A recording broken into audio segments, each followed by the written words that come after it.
Hello everyone, I warmly welcome you all on our channel Star I Q.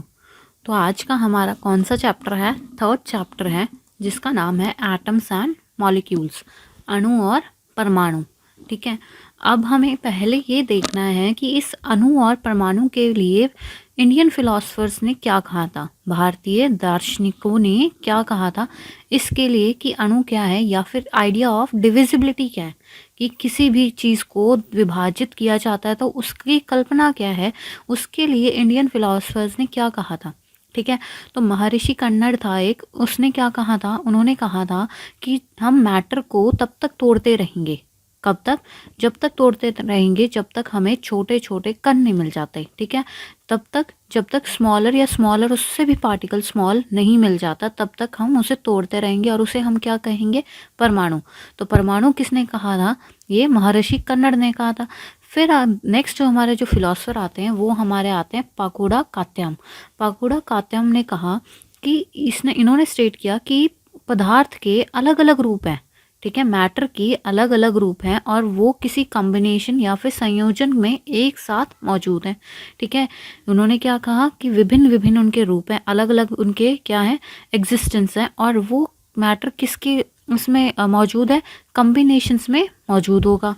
ठीक है, वहीं हमारे Greek philosophers ने कहा, डेमोक्राइटस और ल्यूसिपस ने, कि हम तब तक उन्होंने सजेस्ट किया कि हम उनको डिवाइड करते रहेंगे, किसको? मैटर को, जब तक हमें कोई और डिवाइड ना हो सके। ठीक है, उन्होंने भी क्या कहा कि हम उसको मैटर को तब तक डिवाइड करते रहेंगे जब तक उसको और तोड़ा ना जा सके। ठीक है, इन पार्टिकल्स को उन्होंने क्या कहा? एटम्स। ठीक है, जिसका मतलब क्या है? इनविजिबल।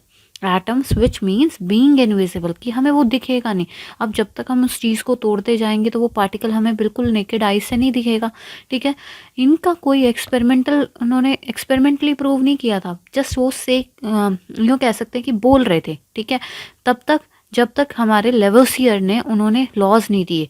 उन्होंने लेवोसियर ने 2 लॉज दिए, क्या? Laws of chemical combination. अब ये लॉ ऑफ केमिकल कॉम्बिनेशन क्या आता है? रासायनिक संयोजन के नियम। जो कि हमारा पहला नियम क्या कहता है? Law of conservation of mass. ठीक है, कि ये हमारा बेसिक नियम है, मास can neither be created nor destroyed in a chemical reaction, कि केमिकल रिएक्शन में ना ही मास को या द्रव्यमान बनता है ना ही डिस्ट्रॉय होता है। ठीक है, किसी भी रासायनिक अभिक्रिया में द्रव्यमान ना तो बनाया जा सकता है और ना ही उसे हम नष्ट कर सकते हैं या डिस्ट्रॉय कर सकते हैं। पहले लॉ की तो ये स्टेटमेंट थी। वहीं दूसरे लॉ की स्टेटमेंट क्या थी? हमारा दूसरा लॉ क्या कहता है? लॉ ऑफ कांस्टेंट प्रोपोर्शन या लॉ ऑफ डेफिनेट प्रोपोर्शन, निरंतर अनुपात का नियम या निश्चित अनुपात का नियम। इसमें क्या होता है कि जो एलिमेंट्स हैं वो हमेशा अपनी डेफिनेट प्रोपोर्शन में, डेफिनेट रेशियो में ही मिलेंगे किसी भी केमिकल सब्सटेंस के अंदर। ठीक है, जैसे वाटर हमारा कंपाउंड है। ठीक है, उसमें हाइड्रोजन एंड ऑक्सीजन प्रेजेंट होते हैं, H2O फॉर्मूला होता है। ठीक है, तो हाइड्रोजन के कितने मॉलिक्यूल्स ले रहे हैं हम? 2।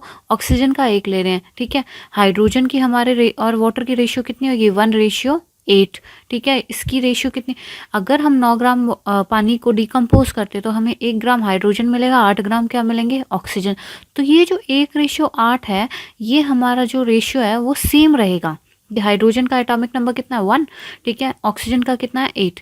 ठीक है, तो ये दोनों जो रेशियो होंगे ये हमेशा सेम होंगे, ये चेंज नहीं हो सकते। अगर ऑक्सीजन के हम 2 मॉलिक्यूल्स ले लेते हैं, ठीक है, 1:16 भी नहीं होगा। ठीक है, क्यों? क्योंकि वो हाइड्रोजन पेरोक्साइड बन जाएगा।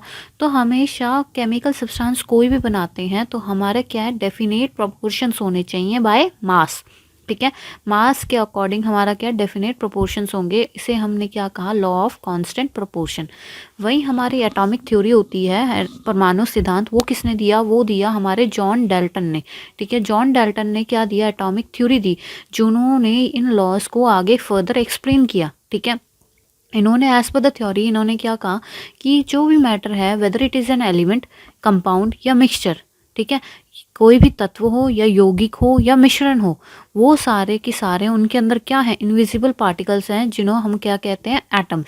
मतलब कोई भी एलिमेंट बना हो, कंपाउंड बना हो या मिक्सचर बना हो, उनके अंदर इनविजिबल पार्टिकल्स होंगे जिन्हें हम कहेंगे एटम्स। हिंदी में क्या कहेंगे, परमाणु। ठीक है, अब इसके कुछ रूल्स थे या सिद्धांत कह सकते हो, या हम इंग्लिश में क्या कह देते हैं, पोस्टुलेट्स। किसके, एटॉमिक थ्योरी के, जो कि किसने दी थी, जॉन डाल्टन ने दी थी। तो पहली स्टेटमेंट क्या कहती है कि जो ये टाइनी पार्टिकल्स हैं एटम्स की, जो भी मैटर है वो किससे बना है, टाइनी पार्टिकल्स से। ठीक है, जो टाइनी पार्टिकल से बना है तो उन्हें हमें क्या नाम दिया, एटम्स, जिन्हें हम आगे डिवाइड नहीं कर सकते। ठीक है, मैटर किससे बना है, टाइनी पार्टिकल से, जिन्हें हमने क्या कहा है, एटम्स, और जो आगे डिवाइड नहीं हो सकते, कैन नॉट बी डिवाइडेड। फिर सेकंड पॉइंट में क्या कहता है कि एटम्स है क्या है कि आर नेवर फॉर्म्ड और डिस्ट्रॉयड। जैसे हमने फर्स्ट लॉ देखा था ना, मास can neither be created nor be destroyed, ऐसे ही एटम्स क्या है, ना ही बनते हैं ना ही डिस्ट्रॉय होते हैं ड्यूरिंग अ केमिकल रिएक्शन।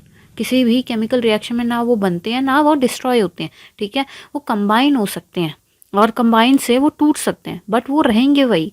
ठीक है, अब तीसरे पॉइंट में क्या कहता है कि atoms of an element exhibit same nature. एक एलिमेंट के अंदर अगर एटम्स अगर दो हैं तो भी वो एक जैसा नेचर देंगे। ठीक है, ऑक्सीजन के अंदर जितने भी एटम्स हैं वो ऑक्सीजन की ही प्रॉपर्टी देंगी। अगर वो डिफरेंट डिफरेंट हैं तो वो अलग अलग बिहेवियर देंगे। ठीक है, फोर्थ पॉइंट में ये कहा है। फिर फिफ्थ पॉइंट में क्या कहता है कि जो एटम्स कंपाउंड बना रहे हैं, ठीक है, वो एक रेशियो में बनाएंगे, जो कि हमारा कॉम्बिनेशन का लॉ था। ठीक है, सेकंड लॉ। तो इसमें क्या है, क्या कहता है पांचवें में कि जो भी एटम कंपाउंड बनाएगा वो किसी ना किसी रेशियो में बनाएगा, होल नंबर के रेशियो में। ठीक है, फ्रैक्शंस में भी नहीं, होल नंबर के रेशियो में। फिर सिक्स पॉइंट में क्या कहता है कि एक कंपाउंड के अंदर कांस्टेंट नंबर या काइंड्स ऑफ एटम होंगे।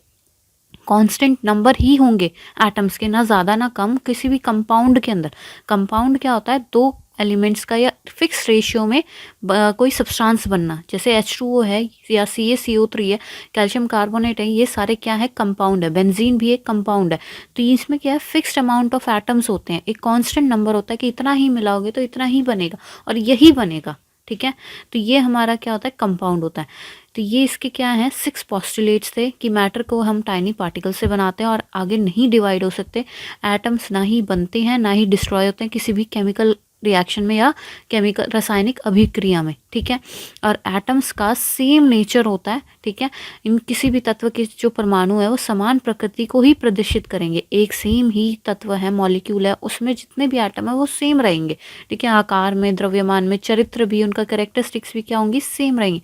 वहीं अगर अलग अलग है मॉलिक्यूल के जो कंपाउंड के अंदर, उसमें क्या होगा, उसमें अलग अलग उनकी प्रॉपर्टीज बदल जाएंगी। ठीक है, हर एक की अपनी अपनी प्रॉपर्टीज होंगी। अब H2 है, हाइड्रोजन की अलग होगी, ऑक्सीजन की अलग होगी। ठीक है, वहीं हाइड्रोजन हाइड्रोजन है, सिंपल एलिमेंट है, H2 है। ठीक है, उसके अंदर क्या है कि ये दोनों मॉलिक्यूल्स में सेम प्रॉपर्टीज होंगी। ठीक है, तो ये हमारे क्या थे, ये जॉन डाल्टन का परमाणु सिद्धांत था। अब बात आती है कि एटम क्या है, ये परमाणु क्या है। तो परमाणु हमारा क्या है कि बिल्डिंग ब्लॉक है, जो हमारे निर्माण खंड कह सकते हैं या मैटर का निर्माण खंड कह सकते हैं। ये जैसे हम हमारी बॉडी के निर्माण खंड किसको कहते हैं, बिल्डिंग ब्लॉक, हमारा सेल होता है। तो ऐसे ही एटम हमारा क्या है, पदार्थ का निर्माण खंड है, बिल्डिंग ब्लॉक है। जैसे एक ईंट होती है, ईंट को एक बिल्डिंग बना देती है। ठीक है, ईंट पे ईंट रख रख के ही हमारी क्या है, बिल्डिंग बनती है। तो जो वो छोटी सी ईंट है या हमारा छोटा सा जो कण है वो हमारा क्या कहलाएगा, एटम कहलाएगा या परमाणु कहलाएगा। ठीक है, अब बात आती है एटम के साइज़ की। तो एटम का साइज़ हमारा क्या होता है, स्मॉल, बहुत ज़्यादा छोटा होता है। ठीक है, एटम का साइज़ क्या होता है, बहुत ज़्यादा छोटा होता है। जैसे कि हमारा किसके इक्वल होता है, 1 नैनोमीटर के, मतलब 1/1/109 मीटर। 109 मीटर मतलब 10 की पावर 9 मीटर है। ठीक है, 109 मीटर नहीं है, ये 10 की पावर 9 मीटर है, क्योंकि यहाँ इसमें वो ऊपर पावर नीचे हो रही थी। ठीक है, तो ये 1 में 10 की पावर 9 मीटर। जैसे अब ये एग्जांपल्स दे रखे हैं, एटम ऑफ हाइड्रोजन क्या, 10 की पावर -10। ठीक है, मॉलिक्यूल ऑफ वाटर की कितनी है, 10 की पावर -9। मॉलिक्यूल ऑफ हेमोग्लोबिन की कितनी है, 10-8। ये सारे क्या हो गए। अब ग्रेन, एक मिट्टी के कण का एटम जो है उसका साइज़ कितना है, 10 की पावर -4। ठीक है, तो ये हमारे क्या हो गए, एटम का साइज़। अब सिंबल्स क्या होते हैं, किसी भी एटम को हम सिम्बलाइज करते हैं, ठीक है। तो हमारे फर्स्ट जो हमारे सिंबल्स थे जो डाल्टन ने प्रपोज किए थे, देखो ऐसे आते थे। हाइड्रोजन को किसने ऐसे डॉट से रिप्रेजेंट करता था, कार्बन को शेडेड पार्ट से, ऑक्सीजन को सिंपल ओ से, आयरन को आई से, सल्फर को एक क्रॉस से। तो ये सारे हमारे डाल्टन ने कुछ सिंबल्स दिए थे किस एलिमेंट्स को, ठीक है। जैसे मरकरी को ऐसे इसने दिखा दिया था। तो ये याद करने के लिए हम ये कह सकते हैं शॉर्टकट तरीके थे कि जैसे हमने प्लेटिना बोला तो हमने पी लिख दिया। अभी भी हमारे क्या है, हमने सिंबल्स दे रखे हैं, ठीक है। जो रिसेंटली हमारी पीरियोडिक टेबल चल रही है उसमें भी हमने सिंबल्स दे रखे हैं। तो उसके सिंबल्स क्या हैं, एल्यूमिनियम का जैसे Al है, आर्गन का Ar है, बेरियम का Ba है, बोरोन का B है, ब्रोमीन का Br है, कैल्शियम का Ca है, ठीक है। इसमें पहला जो वर्ड होता है, पहला जो अल्फ़ाबेट होता है वो हमेशा बड़ा होता है, सेकंड अल्फ़ाबेट क्या होगा, छोटा। जैसे फ्लोरीन में सिंपल F लिया है, ठीक है। ये हमें याद होने चाहिए। गोल्ड का हमारा Au है, गोल्ड का Au क्यों है, ये हमारे लैटिन के कुछ वर्ड्स हैं, ठीक है। लैटिन से लिए गए हैं कुछ एलिमेंट्स, तो इसीलिए इसको चेंज तो कर दिया गोल्ड में, बट इसका जो सिंबल है वो हमारा Au ही रहा है। तो ये हमारी सबसे इम्पॉर्टेंट स्लाइड है इस चैप्टर की। इसमें क्या है कि एंटीमनी का अगर हमारा लैटिन नेम पूछते हैं या सिंबल पूछते हैं तो An नहीं है या At भी नहीं है, इसका क्या है, Sb, स्टीबियम, ठीक है। कॉपर का क्यूपरम से लिया गया है, लैटिन नेम क्यूपरम है, तो Cu। गोल्ड का ऑरम Au, आयरन का Fe, फेरम, लेड का Pb, प्लम्बम, मरकरी का Hg, हाइड्रोगायरम, पोटेशियम का K, केलियम, सिल्वर का अर्जेंटम, ठीक है, Ag, सोडियम का Na, नेट्रियम, और टिन का Sn, स्टेनम, टंगस्टन का W, वॉल्फ्रैम, ठीक है। तो ये हमारे क्या है, लैटिन नेम्स हैं और इनके सिंबल हैं। तो ये एलिमेंट्स हमारे मोस्ट इंपॉर्टेंट है पीरियोडिक टेबल के। इन्हीं में हमारी क्या मिस्टेक होती है। ये तो हमें पता है कि हाइड्रोजन का H है, आयोडीन का I है, सिंपल है, ठीक है। मैग्नीशियम का Mg हो जाता है, नियोन का Ne हो जाता है। तो पर ये लैटिन नेम्स हैं। अब इसमें कॉपर का Co नहीं है, Cu है, तो ये इसीलिए इंपॉर्टेंट हो जाती है। Exceptions are very important in for exams. अब आती है हमारी next slide, the atomic mass. अब एटॉमिक मास क्या होता है, एटॉमिक नंबर्स तो समझ में आ जाते हैं, एटॉमिक मासेस क्या होते हैं। तो डाल्टन ने हमारे कुछ सजेस्ट किए, हर एलिमेंट का क्या है, डाल्टन की उसने जो एटॉमिक थ्योरी थी उसने सजेस्ट किया कि ये कुछ ना कुछ मास होता है, ठीक है। पर कौन सी थ्योरी के, कांस्टेंट प्रोपोर्शन जो हमारा लॉ था, इससे आसानी से उसने समझा दिया कि किसी ना किसी एलिमेंट का कुछ ना कुछ मास होगा, ठीक है। ऑक्सीजन का भी मास है, कार्बन का भी मास है। तो वो हमने किस बेसिस पे हमने उसको कैलकुलेट किया, क्योंकि हम साइज़ पे तो नहीं बता सकते थे कि उसका मास इतना है, क्योंकि एटम का साइज़ क्या होता है, छोटा होता है, बहुत ज़्यादा छोटा होता है। तो हमने एक ऐसी क्वांटिटी ले ली कि उसके विद रिस्पेक्ट हमने क्या किया, उसका मास निकाला, ठीक है। अब हमने वो क्वांटिटी पहले तो ऑक्सीजन ली थी कि उसने पहले क्या लिया, 1/16 of the mass of N oxygen, oxygen के मास का 1/16वां हिस्सा, ठीक है। बट अब उसने हमारा जो चल रहा है, जो स्टैंडर्ड एटम हमने कौन सा लिया, कार्बन, ठीक है। पहले ऑक्सीजन लिया था बट अब कार्बन लिया, उसके अकॉर्डिंग हम कंपेयर करते हैं और डिफरेंट मासेस को, ठीक है। और जो दूसरे एलिमेंट्स हैं उनके मासेस को हम क्या करते हैं, हम उनको कंसिडर करते हैं, ठीक है, कंपेयर करते हैं। फिर अब हमारा जो कार्बन 12 है, इसका हमने क्या है, कार्बन के 1/12वां हिस्सा, ठीक है। अब हम जो भी एटॉमिक मास निकालते हैं वो 1/12वां हिस्सा होता है किसका, कार्बन का। Its atomic mass is 12U। क्यों, क्योंकि इसका एटॉमिक मास क्या है, 12 एटॉमिक मास यूनिट। ये U है, ये एटॉमिक मास यूनिट के लिए रिप्रेजेंट किया जाता है, यूनिफाइड एटॉमिक मास यूनिट होती है, ठीक है। अब हम ये कह सकते हैं एटॉमिक मास की अगर डेफिनेशन की बात आती है तो क्या है, is the mass of 1/12 the mass of carbon 12 atom, ठीक है। कार्बन के 12वें एटम, मतलब 12वां एटम है कार्बन, उसका 1/12वां, ठीक है। अब जैसे हाइड्रोजन है, कार्बन है, नाइट्रोजन, ये कुछ एलिमेंट्स दे दिए, उनके एटॉमिक मासेस दे दिए। तो ये हमारे जो फाइंड आउट किए हैं हमने, ये हमारा कैसे 1/12वां हिस्सा है, ठीक है। कार्बन का जैसे 12 है, ठीक है, इनके भी हमने इसी के अकॉर्डिंग फाइंड आउट किए हैं। ये हमें याद करने होते हैं। और ये निकाले कैसे गए, ये इन्हीं इस कार्बन के विद रिस्पेक्ट टू निकाले गए हैं, ठीक है। हाइड्रोजन का 1 है, नाइट्रोजन का 14 है, बट एटॉमिक नंबर्स दूसरे होते हैं। जैसे कार्बन का हमारा एटॉमिक नंबर होता है 6, ठीक है। वही हमारा ऑक्सीजन का हो जाता है 8, नाइट्रोजन का 7, ठीक है, सोडियम का 11। तो ये सारे हमारे एटॉमिक नंबर होते हैं, पर ये मासेस होते हैं। इन्हीं के अकॉर्डिंग हमारे मॉलिकुलर मासेस निकलते हैं, ठीक है। एटॉमिक नंबर के अकॉर्डिंग नहीं निकलते, एटॉमिक मासेस, मॉलिकुलर मासेस जो है एटॉमिक मास के अकॉर्डिंग निकलते हैं, ठीक है। अब इसने क्वेश्चन अराइज किया, क्या परमाणु स्वतंत्र रूप से मौजूद हो सकते हैं, इंडिपेंडेंटली मौजूद हो सकते हैं? तो हमारा जवाब होता है नहीं।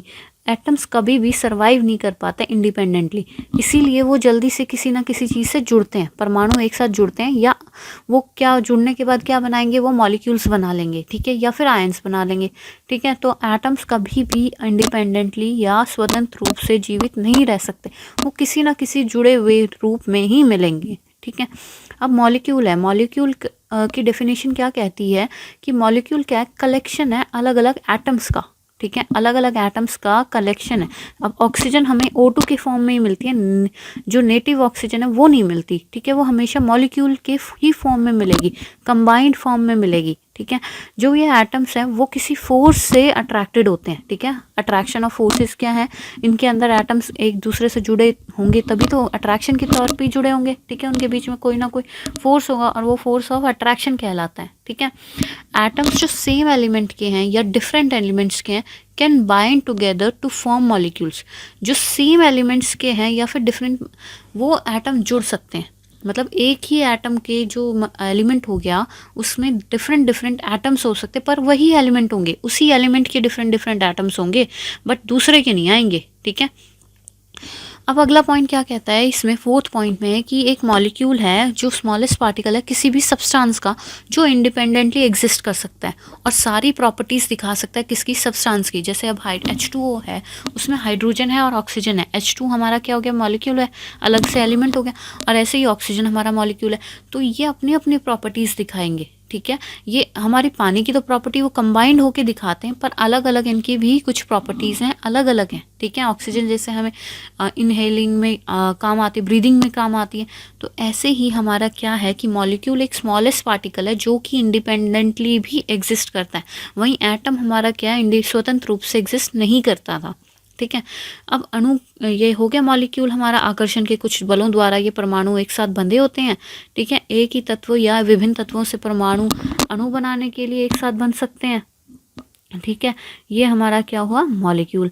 अब आती है बात मॉलिक्यूल्स ऑफ एलिमेंट्स की, एलिमेंट्स के मॉलिक्यूल्स, तत्वों का अणु। जो मॉलिक्यूल्स हैं किसी भी एलिमेंट के, वो कम्बिनेशन से बने होंगे एक ही टाइप के।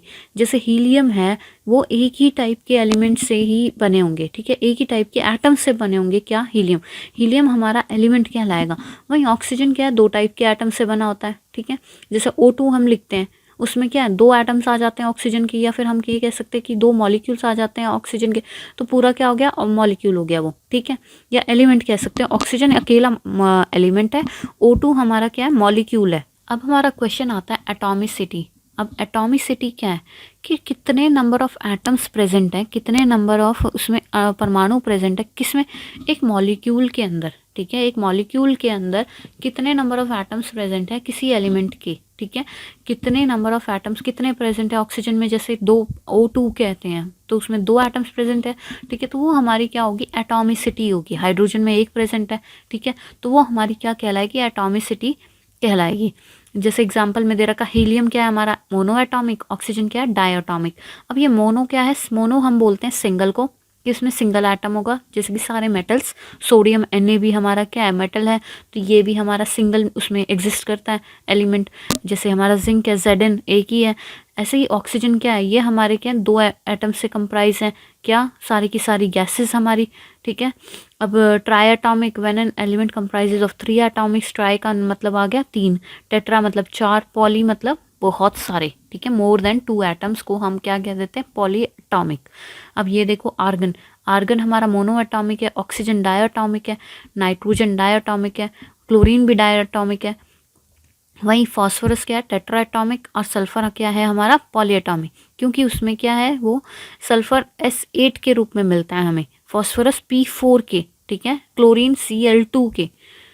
अब मॉलिक्यूल्स ऑफ कंपाउंड्स, कंपाउंड्स के मॉलिक्यूल्स के बारे में बात किया गया है। तो कंपाउंड्स हमारे कैसे बनते हैं, वो डिफरेंट डिफरेंट एलिमेंट्स को एक प्रपोर्शन में, जैसे हमने एग्जांपल उठाया था वाटर का, तो वाटर क्या है हमारा, कंपाउंड है, जिसके अंदर 2 एटम है हाइड्रोजन के, एक एटम है किसका, ऑक्सीजन का, ठीक है। तो ये दोनों मिलके क्या बनाते हैं, हमारा कंपाउंड। अब ये हमारे हमेशा किस में होंगे, फिक्स प्रोपोर्शन में होंगे, ठीक है। ये निश्चित एक अनुपात में होंगे हम योगी को मतलब हिंदी में अगर कंपाउंड का मतलब जो बोलते हैं योगी को बोलते हैं, ठीक है। तो इसके ही हमें पता लग रहा है कि ये किसी से जुड़ने से बनेंगे, ठीक है। ये किसी को जोड़ने से बनेंगे, पर फिक्स निश्चित अनुपात में ही जुड़ेंगे, वो कांस्टेंट ही रहेगा। इसमें ये नहीं होगा कि 4 हाइड्रोजन ले लिए, ठीक है, और एक ऑक्सीजन ले लिया तो नहीं बनेगा, ठीक है।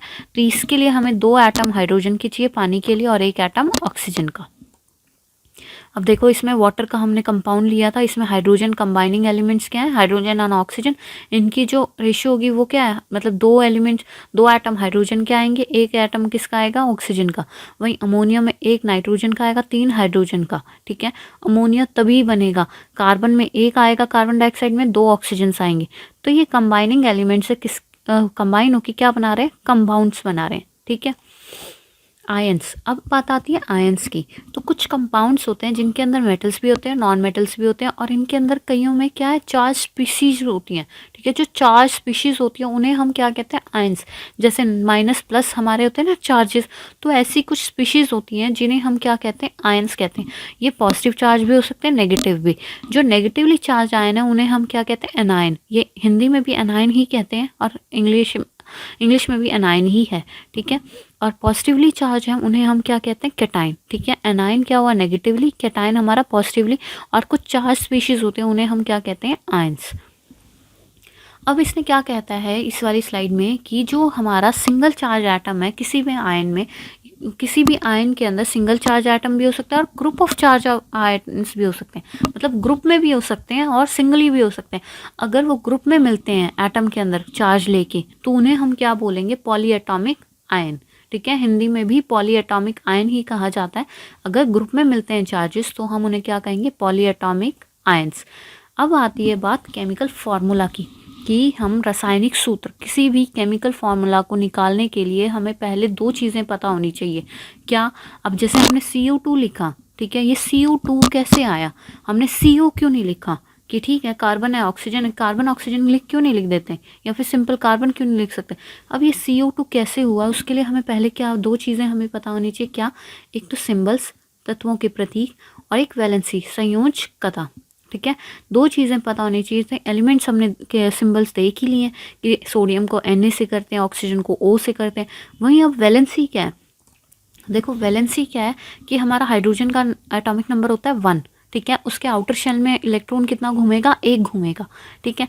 अब 1 घूमता है, उसको एक और चाहिए, या तो वो एक दे दे कंबाइनिंग, उसकी जो कंबाइनिंग कैपेसिटी होती है ना, जुड़ने की क्षमता, उसे हम क्या कहते हैं, वैलेंसी कहते हैं, ठीक है। अब उसे एक और चाहिए, या फिर एक देगा या लेगा, ठीक है। तो उसकी वैलेंसी क्या होगी, 1। जैसे ऑक्सीजन में है, अब उसका एटॉमिक मास नंबर कितना होता है, 8। तो पहले वाले में 2 आगे, दूसरे शेल में इलेक्ट्रॉन घूमते हैं 8, ठीक है। टोटल उसकी 8 की पावर होती है, पर उसमें 2 की कमी है। 2 में बट गया, 6 में बट गया, पर 2 की कमी है 8 में, ठीक है, 8 को पूरा होने में। तो इसलिए वो क्या है, उसकी वैलेंसी कितनी होगी, 2, ठीक है। तो ये हमारी क्या है, वैलेंसी की उसकी कंबाइनिंग कैपेसिटी। और ये शेल्स क्या हैं, ये शेल्स हैं, इलेक्ट्रॉन्स घूमते हैं उसके अंदर, ठीक है। उनकी ऑर्बिट्स के अंदर हम कह सकते हैं कि हमारे क्या घूमते हैं, इलेक्ट्रॉन्स घूमते हैं। अब ये जो इलेक्ट्रॉन्स हैं, इस जैसे हाइड्रोजन में 1 है, उसकी पहले जो के, अब ये केमिस्ट्री में डिटेल में जाते हैं तो हम KLMN शेल हैं, उसके अंदर जो K की पावर है उसमें 2 ही आ सकते हैं। L की जो आगे हम फर्दर बढ़ते हैं तो उसमें 8 आ सकते हैं, फिर हम बढ़ते हैं तो 8 ही आ सकते हैं, ठीक है। 8 8 8, शुरू में 2 आ सकते हैं, पर एक हमारी 2 की कैपेसिटी नहीं हुई है, हाइड्रोजन में 1 की कमी है। तो वो जो कमी है, ठीक है, वो कंबाइनिंग कैपेसिटी, या तो वो 1 लेगा या वो 1 देगा, ठीक है। वो कंबाइनिंग कैपेसिटी किसी भी एलिमेंट की क्या कहलाएगी, वैलेंसी कहलाएगी, ठीक है। अब देखो इसमें इस स्लाइड में मैंने कुछ वैलेंसीज दे रखी हैं और ये आयंस भी दे रखे हैं। हाइड्रोजन में वैलेंसी थी 1, तो इस पे चार्ज क्या हो गया, पॉजिटिव, ठीक है। हीलियम में कोई भी वैलेंसी नहीं है, क्योंकि ये हमारी क्या है, नोबल गैसेज हैं। नोबल गैसेज हमारी स्टेबल होती हैं, इसीलिए क्या है, ना ये शेयर करेगा ना ये दे सकता, ठीक है। तो आयन इसका कोई भी नहीं होता। लिथियम में 1, ठीक है, लिथियम का पॉजिटिव लग गया, ठीक है। बेरिलियम का 2 इसकी वैलेंसी होती है। बोरोन का 3 वैलेंसी होती है। अब ये पॉजिटिव पॉजिटिव क्यों लिख रहे हैं, ठीक है, ये बात भी समझ लो कि अब यहाँ भी पॉजिटिव लिख दिया, यहाँ भी पॉजिटिव लिख दिया, यहाँ भी पॉजिटिव है, यहाँ नेगेटिव क्यों आ गया। तो इसका मतलब क्या है कि हम दे रहे हैं, अगर देते हैं तो हम पॉजिटिव लगाएंगे, हम देने वाले क्या होता है, बड़ा होता है, ठीक है। तो हम ये कह सकते हैं कि प्लस हो गया, और जो ले रहा है उस पर हम क्या लगाएंगे, नेगेटिव, ठीक है।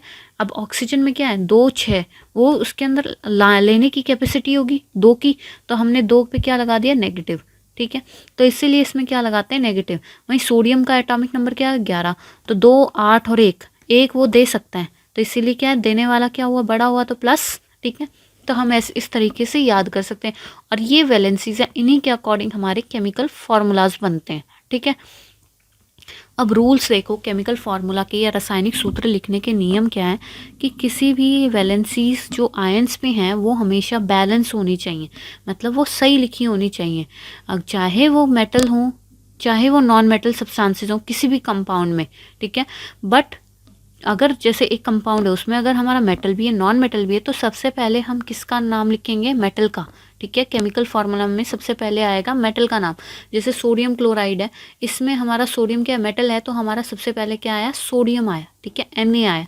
और जहाँ पे बात आती है पॉली एटॉमिक आयंस की, अगर नंबर ऑफ मतलब बहुत सारे उसमें एटॉमिक आयंस हैं, ठीक है, तो जो हमारा ब्रैकेट में आएगा उसमें के बाहर हमारा चार्ज लगेगा, ठीक है। अगर एक साथ हमारे जो चार्जेस हैं वो उसके ब्रैकेट्स के बाहर उसका क्या है कि चार्ज लगेगा।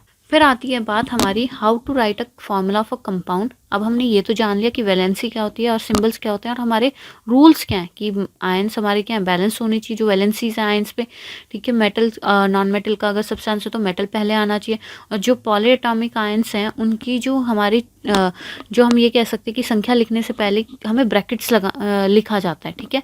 संख्या से पहले हम क्या है, ब्रैकेट्स में उसको लिख देंगे, ब्रैकेट्स डाले और ऊपर हमने क्या डाला, उसका चार्ज डाल दिया। अब हमारी बात आती है कि हम उसको कैसे लिखें। अब ये चीज़ें तो हो गई, अब हमारे पहले तो लिखेंगे एलिमेंट्स के नाम, जैसे इसमें एग्जांपल्स में देखते हैं डायरेक्टली। जैसे सोडियम ऑक्साइड के लिए सोडियम और ऑक्सीजन लिख लिया, ठीक है, सिंबल हमने लिख लिए। फिर हमने इसका चार्ज लिख लिया, जो हमारी वैलेंसी थी वो लिखी हमने, ठीक है। सोडियम में की 1 वैलेंसी है, ऑक्सीजन की 2 वैलेंसी है। इसके अंदर हमारे क्या है, सोडियम एक देने के लिए करता है तो इसलिए प्लस चार्ज है, सोडियम एक लेने की करता है तो इसमें माइनस चार्ज है।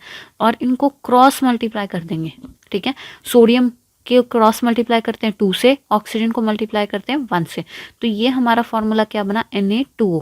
ऐसे ही हमारा क्या है, ये एल्यूमिनियम क्लोराइड बनता है। जैसे एल्यूमिनियम की वैलेंसी है 3, क्लोरीन की है -1, तो AlCl3, ठीक है। तो मैग्नीशियम हाइड्रोक्साइड, सोडियम ऑक्साइड, ठीक है। ये सारे हमारे क्या एग्जाम्पल्स हैं। इसमें पहला हमारा पार्ट होगा सिंबल लिखना है, दूसरा हमारा स्टेप होगा उसमें हमें वैलेंसीज लिखनी है, फिर हमें क्रॉस मल्टीप्लाई कर देना है, ठीक है। फिर हमें क्या करना है, क्रॉस मल्टीप्लाई कर देना है। अब बात आती है मॉलिक्यूलर मास की या मोल कंसेप्ट की। मॉलिक्यूलर मास क्या कहते हैं कि ये किसी भी जो भी एटॉमिक मासेस हैं किसी मॉलिक्यूल में, उसका एडिशन, उसका जुड़ना, वो हमारा मॉलिक्यूलर मास कहलाता है। जैसे H2O में हाइड्रोजन और ऑक्सीजन का कुछ ना कुछ एटॉमिक मास है, हाइड्रोजन का 1 है और ऑक्सीजन का 16 एटॉमिक मास, ठीक है। एटॉमिक नंबर्स की बात नहीं हो रही है, एटॉमिक मासेस की बात हो रही है किसी भी मॉलिक्यूल के। उन दोनों का एडिशन हमारा क्या कहलाएगा, मॉलिक्यूलर मास कहलाएगा। जैसे HNO3, और मॉलिक्यूलर मास को एक्सप्रेस करते हैं हम एटॉमिक मास यूनिट में, AMU में, ठीक है। वहीं एटॉमिक मास था जो वो U से हमारा रिप्रेजेंट होता है, देखो ये रहा 1U, ठीक है। अब मॉलिक्यूलर मास निकालना है हमें HNO3 का, ठीक है। इसमें हाइड्रोजन का एटॉमिक मास क्या हुआ 1U, नाइट्रोजन का हुआ 14U, ऑक्सीजन का हुआ 16U। ये एटॉमिक मासेज है, ना कि atomic number, remember this thing. फिर बात आती है मॉलिक्यूलर मास की, तो HNO3, ठीक है, इसमें क्या हुआ कि एक हाइड्रोजन का हमने 1 लिख दिया, नाइट्रोजन था क्या 14, तो हमने 14 लिख दिया इसका एटॉमिक मास। फिर ऑक्सीजन कितनी है, 3 है, ठीक है। एक ऑक्सीजन का 16 है, तो 3 का कितना होगा, मल्टीप्लाई हो जाएगा ना, तो 16 × 3। अब इन तीनों को सॉल्व करके हमारा क्या आया, 63U। ये जो 63U है ये हमारा क्या है, मॉलिक्यूलर मास है, ठीक है। ये हमारा मॉलिक्यूलर मास है। ये क्या हुआ, summation of all the atomic masses, सबका सम, ठीक है, सबका एडिशन, किसका, एटॉमिक मासेस का, जो कि एक मॉलिक्यूल में प्रेजेंट है। अब इसे हिंदी में क्या कहते हैं, आणविक द्रव्यमान कहते हैं, ठीक है। फॉर्मूला यूनिट मास। अब फॉर्मूला यूनिट मास किसको कहते हैं, मॉलिक्यूलर मासेस को ही कहते हैं, बट जहाँ पे आयंस प्रेजेंट हो, ठीक है। आयंस क्या है, जैसे NaCl, ये सोडियम भी एक, सोडियम क्लोराइड एक आयन है जिसके अंदर Na भी आयन है और क्लोरीन भी एक आयन है, ठीक है। जहाँ भी आयंस प्रेजेंट होंगे उसे हम क्या बोलेंगे, फॉर्मूला यूनिट मास, ठीक है, फॉर्मूला यूनिट मास। जैसे फॉर्मूला यूनिट मास अगर ZnO का निकालना है, जिंक ऑक्साइड का, तो एक एटॉमिक मास, एक सिंगल है जिंक, ठीक है। इसका एटॉमिक मास कितना होता है जिंक का, 65U, पर एटॉमिक नंबर कितना होता है, 30 होता है, ठीक है। पर यहाँ पूछा है क्या, एटॉमिक मास, फॉर्मूला यूनिट मास निकालना है और एटॉमिक मास जिंक का कितना होता है, 65।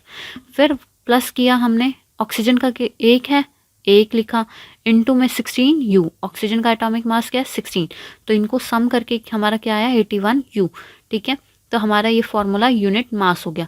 अब आगे फॉर्मूला यूनिट मास और मॉलिक्यूलर मास सेम है, प्रोसीजर भी सेम है, सब सेम है, बस आयंस आ जाते हैं, वहाँ हम क्या लिख देते हैं, formula unit mass, to confuse the students, ठीक है। कंफ्यूजन क्रिएट करने के लिए हमारे जो एग्जामिनर्स हैं वो फॉर्मूला यूनिट मास लिख देते हैं। कई बार किसी एग्जाम में ये दे भी देते हैं एटॉमिक मासेस और कई बार नहीं भी देते हैं, ठीक है। फॉर्मूला यूनिट मास जैसे Na2O का, इसमें क्या हुआ, 2 मॉलिक्यूल्स हैं सोडियम के, ठीक है, और एटॉमिक मास सोडियम का कितना होता है, 23। ऐसे ही ऑक्सीजन क्या है, एक है, 16 होता है, और इसको सॉल्व किया, 62 यूनिफाइड एटॉमिक मास की यूनिट है U, ठीक है।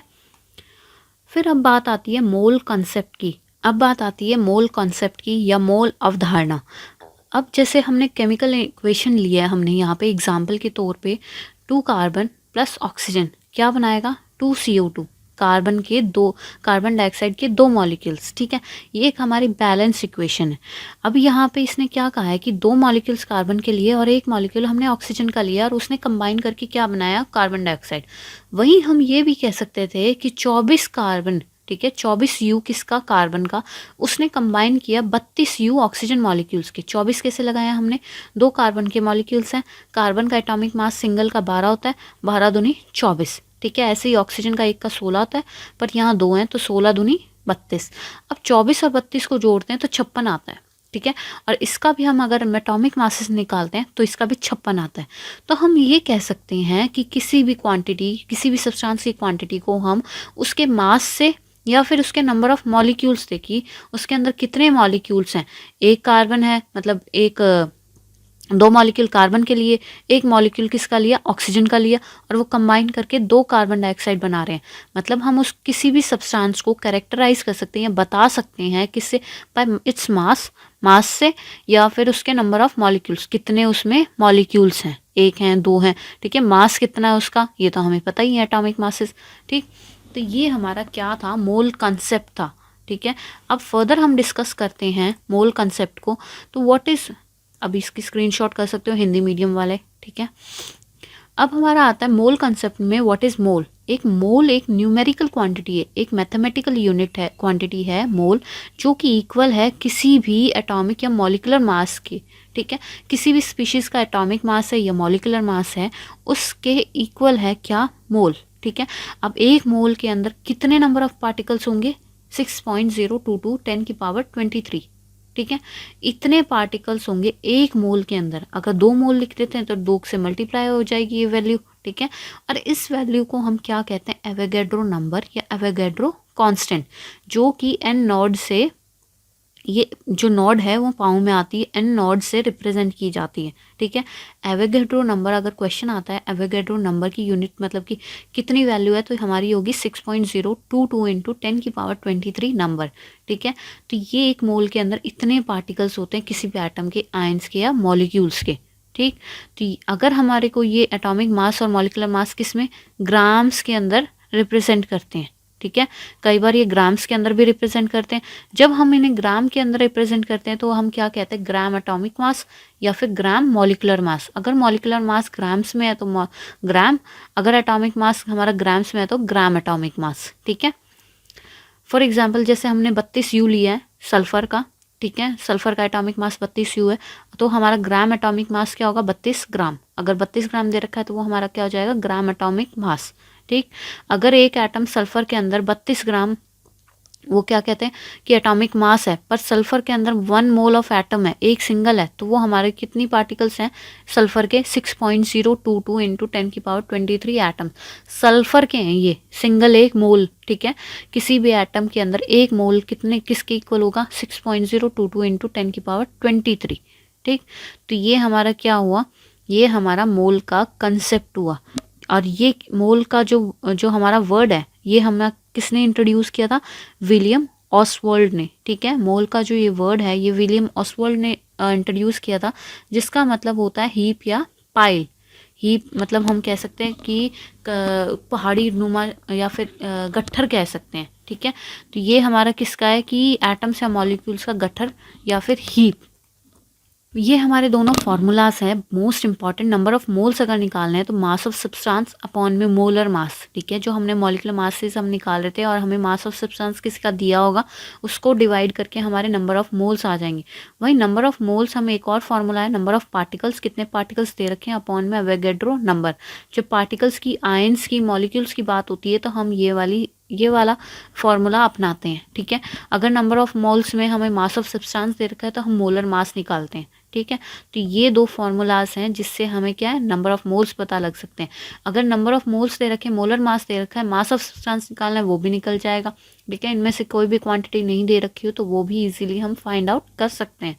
तो ये था आपका बेटा chapter atom and molecule. I hope you liked it. For further videos देखते रहिए Star IQ। Till then bye bye, take care, thank you so much.